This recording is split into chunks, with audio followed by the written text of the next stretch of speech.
Hello dear friends, technical first এর পক্ষ থেকে সবাইকে স্বাগতম। আজকে আরেকটা নতুন ভিডিও নিয়ে আসলাম। তো আজকে সিনেমাটোগ্রাফি থেকে অলরেডি বুঝতে পারছেন যে আমি কি টপিকের উপর ভিডিও বানাচ্ছি। মূলত আমি ফাইনালি 203 এর স্র্যামের অরিজিনাল রোটার যেটা, তো সেটা আমি আমার সাইকেলে লাগিয়ে ফেললাম। তো এটা বলতে পারেন 14ই ফেব্রুয়ারিতে আমার গার্লফ্রেন্ড আমার সাইকেলের একটা গিফট। সবাই জানেন এটা যে আমার সাইকেলটা আমি আমার গার্লফ্রেন্ড বলি। তো এখন যদি আমি এইটার প্রাইসের ব্যাপারে কিছু বলি, রোটাটার ব্যাপারে, রোটাটার প্রাইসের ব্যাপারে যদি বলি, রোটাটার প্রাইস হচ্ছে 900 টাকা করে পড়ে, 900 কি 950। আমি সাইকেল ভ্যালি থেকে 900-তে নিয়েছি। সো এটার আরেকটা কপি আছে। তো এইটার যে কপিটা সেটা আনুমানিক 650, 700, অনেক জায়গায় 750 চায়, এরকম আর কি প্রাইস ট্যাগ করে। কিন্তু আমি পরপর পাশাপাশি দুইটা নিয়ে দেখছিলাম এবং এর মধ্যে আমি খেয়াল করছি যে 900 টাকার যেটা, এটা অনেকটা মোটা।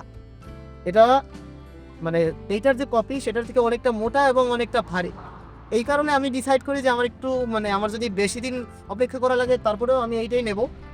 সো ফাইনালি আমি রোটাটা নিলাম। নেওয়ার পরে আমার যে বিষয়টাতে অসুবিধা হয়েছিল সেটা হচ্ছে আমি অ্যাডাপ্টার খুঁজে পাচ্ছিলাম না। 203 এর অ্যাডাপ্টার আমি সাইকেল ভ্যালি, সাইকেল বাড়ি, তারপর হচ্ছে বাবুল সাইকেল স্টোর, তারপর বাইক শপ পিডি, গাইজ আমি সব মিলিয়ে এরকম প্রায় 20-25টা দোকানের মতো খুঁজছি এই 203 এর অ্যাডাপ্টারটা, কিন্তু কোথাও আমি এই অ্যাডাপ্টার পাইনি।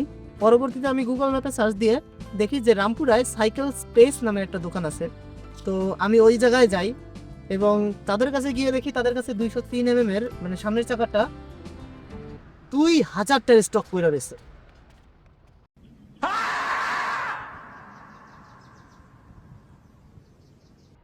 তো আমি ওইখান থেকে কিনি, ওইখান থেকে আমার এটার প্রাইস পড়ে 250 টাকা। তারপরে আমি তাদের ওইখানে গুগলে যে তাদের রিভিউ, শপের রিভিউ, সেখানে আমি একটা রিভিউ দিই, কারণ আসলে যে জিনিসটা আমি কোথাও পাচ্ছিলাম না সেই জিনিসটা আমি এখানে 2000 পিস স্টক অ্যাভেলেবেল আছে। তো এটার কারণে আমি খুব ইমপ্রেসড এই বিষয়টা দেখে। আমিও তো খুবই। ও, এই আমাদের ক্যামেরাম্যান, সাইকেলের সিনেমাটোগ্রাফিটার ক্যামেরাম্যান ছিল আমাদের এই যে আমার বন্ধু অমিত। তো গাইস, এখন এখানে অনেকে একটা প্রশ্ন করে, সেটা হচ্ছে আমরা কেন এই ধরনের বড় ডিস্কগুলো ইউজ করি সাধারণত আমাদের ভিডিও, আমাদের সাইকেলে। বড় ডিস্কগুলো ইউজ করার কিছু স্পেশাল কারণ থাকে। সাধারণত আপনি একটা জিনিস খেয়াল করবেন, এই বড় ডিস্কই ঠিক আছে, কিন্তু আপনি হাত দিয়েও যদি এই ডিস্ক ধরে ঘুরন্ত চাকা থামানোর চেষ্টা করেন তাহলে কিন্তু আপনি থামাতে পারবেন না। আপনার হাত কেটে যাবে, তাও চাকা কিন্তু থামবে না। কিন্তু আমি যদি চাকার বাইরের অংশে এই জায়গায় ধরে থামানোর চেষ্টা করি তাহলে কিন্তু থামানোটা অনেক সহজ হবে। কেন?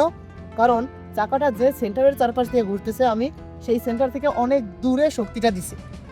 আর ঠিক এই কারণেই ছোট ডিস্কগুলো সেন্টারের কাছাকাছি থাকার কারণে ব্রেকটা করার সময় বেশি পরিমাণে জোর দেওয়া লাগে চাকা থামানোর জন্য। কিন্তু যদি বাইরের থেকে ধরে, যত বাইরের থেকে ধরবে তত বেশি ব্রেকিং পারফরমেন্স পাওয়া যাবে। আর 203 এর ওভার লাগানোর কারণে আমার পারফরমেন্সে অন্য কোনো ধরনের কোয়ালিটিগুলোর বিষয় বাদ দিলে তারপরেও আমার 33% বেশি ব্রেকিং পারফরমেন্স আসে। সো আমি কিন্তু আমার ব্রেক আপগ্রেড না করেই শুধুমাত্র রোটার আপগ্রেড করে এত বড় একটা ব্রেকিং পারফরমেন্স আপগ্রেড করতেছি। আর মানুষ কিন্তু সাধারণত M447 যে ব্রেকটা লাগায় সেটাতে কিন্তু M200 এর থেকে মাত্র 10% বেশি ব্রেকিং পারফরমেন্স দেয়। এটা কিন্তু শিমানো নিজেই ক্লেম করে। সেইখানে আমি 33% বেশি ব্রেকিং পারফরমেন্স পাচ্ছি শুধুমাত্র আমার রোটারটা চেঞ্জ করে। আর এই কারণেই মূলত আমার 160 থেকে 203 mm আসা। তো গাইস, আশা করি বুঝতে পারলেন যে কেন 203 mm এর রোটারটা আমি আপগ্রেড করলাম। আর লুকসের ব্যাপার তো আছেই, সেটা তো আলাদা বিষয়, কিন্তু মেইন টার্গেট হচ্ছে আমার ব্রেকিং পারফরমেন্স আপগ্রেড করা। আর আজকের ভিডিও এই পর্যন্ত। এই ভিডিওটা যদি ভালো লাগে অবশ্যই লাইক এবং সাবস্ক্রাইব করে আমাদের পাশে থাকবেন। আর হ্যাঁ, সিনেমাটোগ্রাফিটা কেমন লাগলো সেটা অবশ্যই কিন্তু কমেন্ট করে জানাবেন। আর সিনেমাটোগ্রাফিটা যে করেছিল সেই কিন্তু এই মুহূর্তে পিছনে আছে, একটু আগে যে পাশে আসছিল অমিত,